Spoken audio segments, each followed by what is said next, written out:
This is Christine from Hokema Sewing and Vacuum, and I am here with the Janome Continental M8.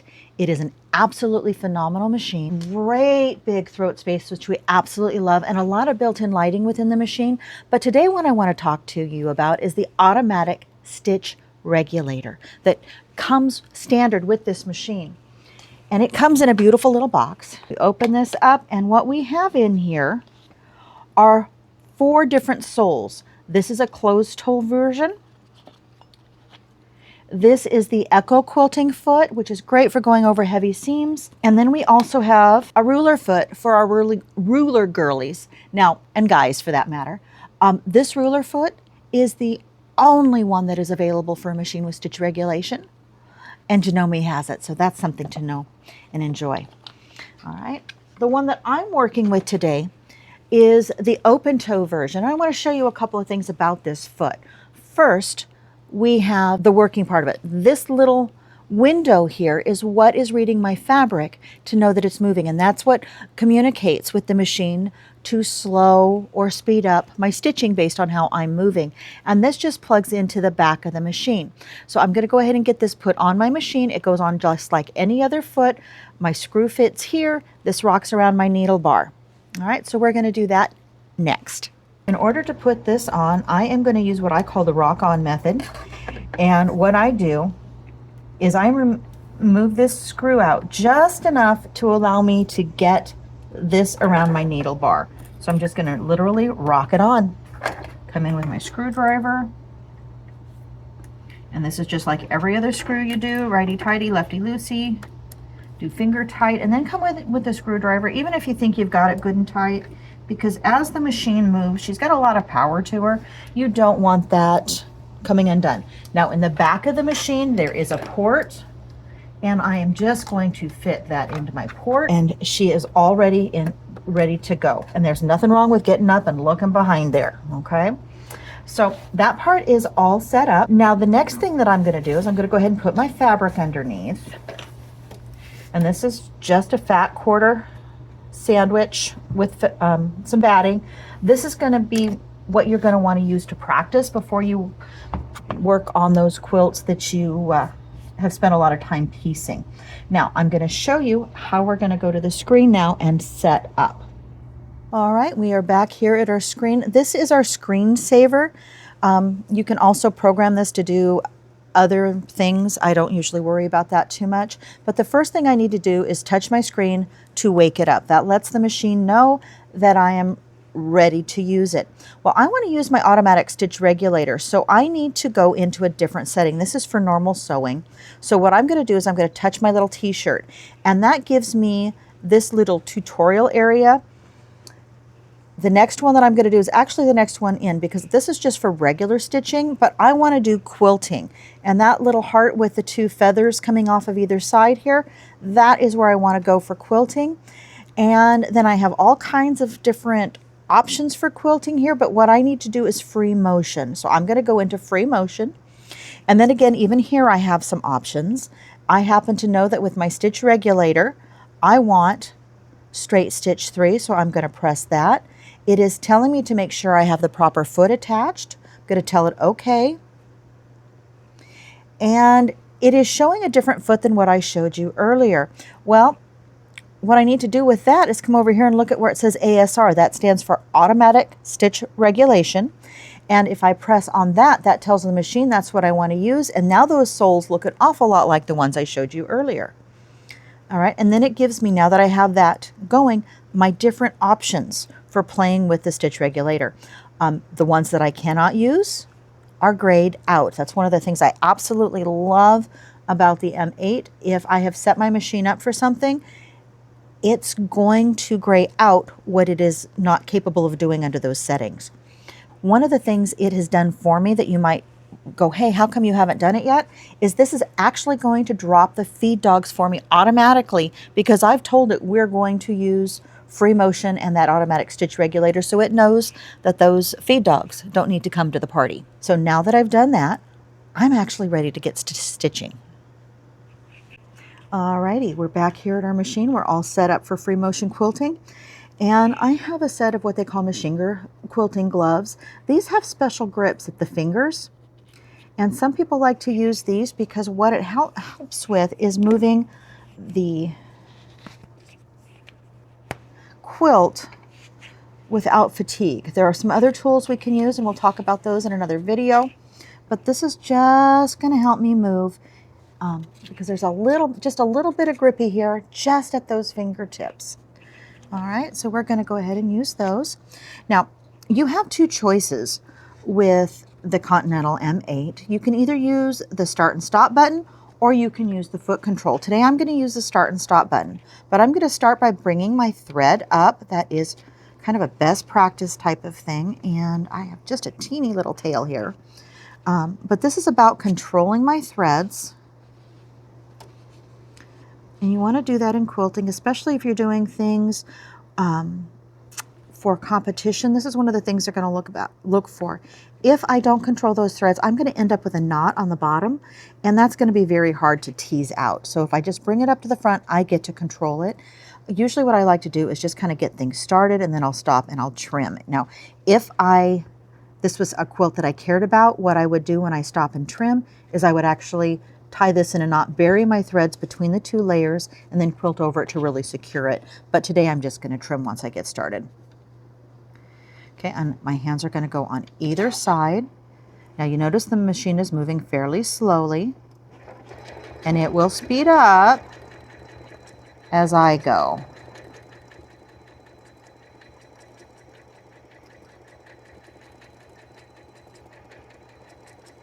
And the secret here is to not be afraid to stop when you get your hands too far away. Now this particular one has a stitch length that's a little longer than I'd like it to be for the thread that I'm using. So I'm going to go back to my screen and I am going to adjust it a little bit.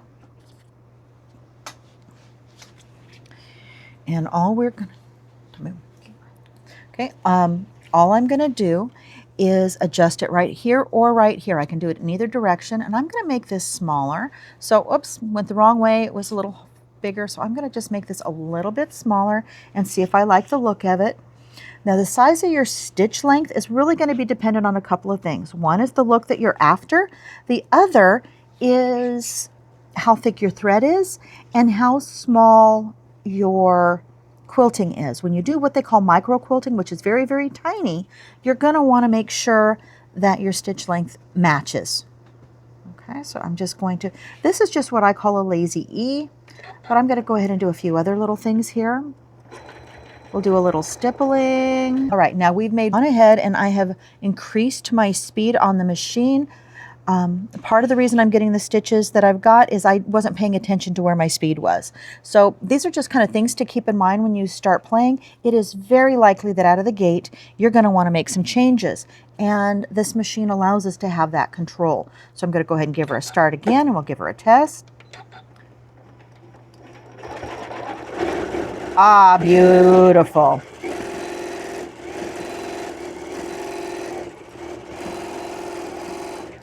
Basically, when I had my speed turned down, I wasn't giving the machine enough of a tether to do what I was asking it to do, so I was getting a lot bigger stitches. This is much more desirable. So I'm going to go into a few of my other shapes now. This is just kind of just like I said, lazy ease or a ribbon. I'm going to go ahead and now work on some stippling. And all stippling is keeping my lines about an equal distance apart. You can have this as small or as big as you would like. You try not to have any straight lines, and you don't let your lines cross. Now, those of you that are my cake decorating friends, we call this Cornelli lace. It's the same motion. So if you have a background in cake decorating, I'm going to tell you right now, you are going to find free motion a breeze. I'm going to go ahead and stop that one for a minute. the more you practice, the better you're going to get. Now I'm going to show you a little bit of drawing that I like to do when I do free motion, and I'm just going to kind of do some wigglies till I get over here, and we're going to do a flower.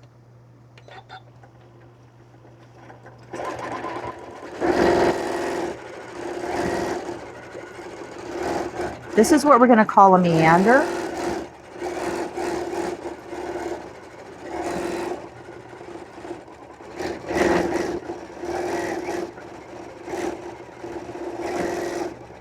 And I'm going to go into the flower. The first thing I'm going to do is a leaf.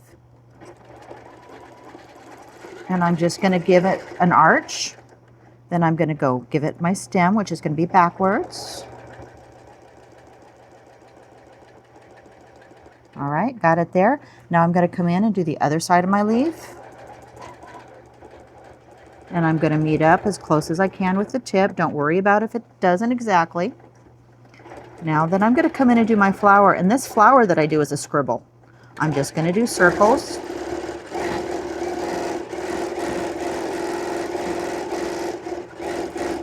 Then I'm going to do a couple of C's around the outside of it. And again, you will get better with time. Come back out. Work on my leaf again. There's my stem. And my leaf, and then I can go on into another flower. And I'm going to turn that around so you can see it. Okay. Is she perfect? No. But is she going to look absolutely adorable on a baby quilt or something along those lines? Absolutely. This is just a few of the things you can do. You can do pebbles, and all pebbles are circles and figure eights. And it's just small circles. Come into that. I'm going to do another one. And then I'm going to come in here and I'm going to fill in.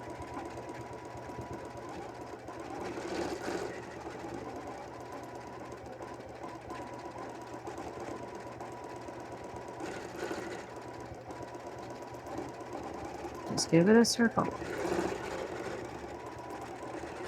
And you are going to find that the longer you play with this, the better you're going to get. And you get to determine, do you want these to be really pristine? Or in this case, I'm purposely going over them twice and giving it a more rustic look. Okay, now for my girls that like feathers, we're going to try that real quick. Now you can use stencils with this, and you can follow it like a dot to dot, which is awesome, or a line drawing. But if I want to come in and I want to do a feather, I need a stem. So I'm going to start with a stem. Okay. And then what I'm going to do is I'm with my needle going to draw half hearts. And they lay on their side. And you can make those as small or as voluptuous as you want. And right now, that's pretty rough. But what I have learned with this is if I come in and echo this, it's going to make this look like I know what I'm doing a whole lot more, and that I'm a lot more practiced than I am.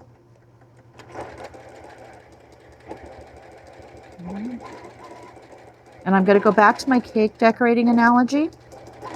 Those of us that did cakes, you know, the more you do, the more it hides your imperfections.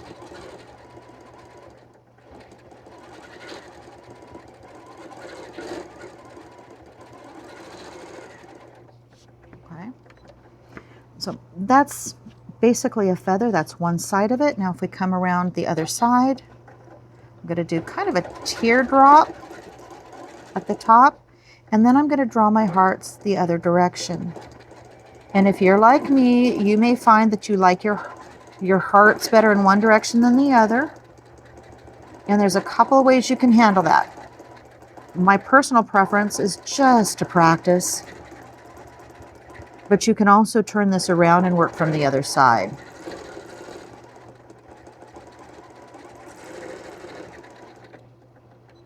I'm going to go ahead and cut this so you can see it. Okay, and there's the other side of my feathers.